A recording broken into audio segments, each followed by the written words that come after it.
नमस्कार, न्यूज 18 के digital platform पर आपका बहुत स्वागत है। मैं हूं आपके साथ अंशिका पाठक। हर महीने की पहली तारीख अपने साथ बदलावों की एक नई लिस्ट लेकर आती है। 1 मार्च 2026 तो आपके डिजिटल और वित्तीय जीवन में बड़े बदलाव का गवाह बनने जा रहा है। चाहे आपकी जेब हो, आपका स्मार्टफोन हो या आपकी ट्रेन यात्रा, बदलाव हर जगह है। आइए समझते हैं 1 मार्च से आपकी लाइफ में क्या क्या बदलने वाला है।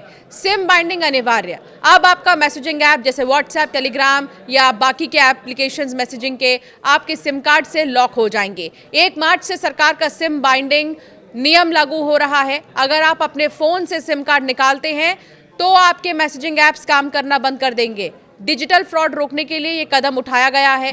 बिना एक्टिव सिम के ऐप्स का इस्तेमाल अब संभव नहीं होगा। एलपीजी गैस की नई कीमतें। हर महीने की पहली तारीख की तरह 1 मार्च को तेल कंपनियां रसोई गैस और कमर्शियल सिलेंडर के दामों की समीक्षा करेंगी। अंतर्राष्ट्रीय बाजार में कच्चे तेल की कीमतों के आधार पर कमर्शियल गैस सिलेंडर के दाम घट या बढ़ सकते हैं। सुबह 6 बजे नई कीमतें जारी होते ही पता चलेगा कि आपकी जेब पर इसका कितना असर पड़ रहा है। बैंक खातों के नियम में बदलाव। जी हां, देश के बड़े सरकारी बैंक अब मिनिमम बैलेंस कैलकुलेशन का तरीका बदल रहे हैं। अब बैलेंस किसी एक दिन के हिसाब से नहीं बल्कि पूरे महीने यानी एवरेज मंथली बैलेंस के आधार पर तय होगा। अगर किसी एक दिन आपके खाते में पैसे कम हो गए तो महीने के बाकी दिनों में पर्याप्त बैलेंस रखकर आप जुर्माने से बच सकते हैं। रेलवे टिकट बुकिंग में बड़ा बदलाव होगा। ट्रेन से सफर करने वालों के लिए एक बड़ा तकनीकी अपडेट है। 1 मार्च से पुराना यूटीएस ऐप काम करना बंद कर सकता है। अब आपको जनरल टिकट, प्लेटफॉर्म टिकट और अन्य सुविधाओं के लिए रेल वन ऐप का इस्तेमाल करना होगा। यात्रा से पहले ही नया ऐप डाउनलोड कर लें ताकि स्टेशन पर धक्के ना खाने पड़े। यूपीआई और बैंकिंग सुरक्षा। जी हां, डिजिटल ट्रांजैक्शन अब पहले से कई ज़्यादा सुरक्षित होने वाले हैं।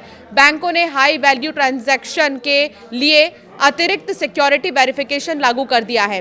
अगर आप बड़ी रकम ट्रांसफर करते हैं तो अब आपको बायोमेट्रिक या एक्स्ट्रा ऑथेंटिकेशन की जरूरत पड़ सकती है। वित्तीय लेन देन के इस डिजिटल दौर में पैन कार्ड हर नागरिक को आर्थिक पहचान देने के काबिल है। अब पैन अपडेट 2026 को लेकर सख्त दिशा निर्देशों की चर्चा तेज हो गई है। यदि आपके पैन की जानकारी लंबे समय से अपडेट नहीं हुई है तो 1 मार्च से पहले उसे जांचना और सुधारना बहुत जरूरी है। लापरवाही भविष्य में बैंकिंग या टैक्स से जुड़ी दिक्कतें बढ़ा सकती है। पैन कार्ड केवल एक नंबर नहीं बल्कि आपकी टैक्स प्रोफाइल, निवेश रिकॉर्ड और बैंकिंग गतिविधियों का आधार है। सरकार डेटा मिलान की प्रक्रिया को अधिक सख्त बना रही है ताकि गलत या फर्जी रिकॉर्ड को रोका जा सके। ऐसे में हर कार्ड धारक के लिए अपनी जानकारी सही रखना अनिवार्य हो गया है।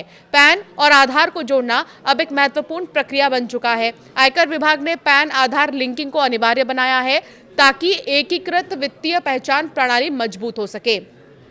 अगर किसी व्यक्ति का पैन आधार से लिंक नहीं है तो वो निष्क्रिय हो सकता है। निष्क्रिय पैन के साथ आयकर रिटर्न दाखिल करना, बैंक खाता खोलना या बड़ी राशि का निवेश करना मुश्किल हो सकता है। इसलिए आधार लिंकिंग को प्राथमिकता देना समझदारी है। तो ये कुछ बदलाव हो रहे हैं। इसके अलावा अगर आप हवाई यात्रा कर रहे हैं तो 1 मार्च के बाद से कुछ और बदलाव होंगे। हवाई यात्रा में क्या होंगे, आप 48 घंटे के अंदर जो है अपना टिकट कैंसिल करते हैं तो आपको रिफंड मिलेगा। अभी क्या है, आपके लिए आपके कुछ अमाउंट डिडक्ट हो जाते हैं, लेकिन ऐसा नहीं होगा 1 मार्च के बाद से। अगर आप हवाई यात्रा कर रहे हैं और किसी कारणवश आपको टिकट कैंसिल करना पड़ गया तो 48 घंटे के अंदर अगर आप टिकट कैंसिल करते हैं तो आपका पूरा रिफंड आ जाएगा, आपके पैसे नहीं कटेंगे। तो ये कुछ बदलाव 1 मार्च से हो रहे हैं, जरूर इसका ध्यान रखें।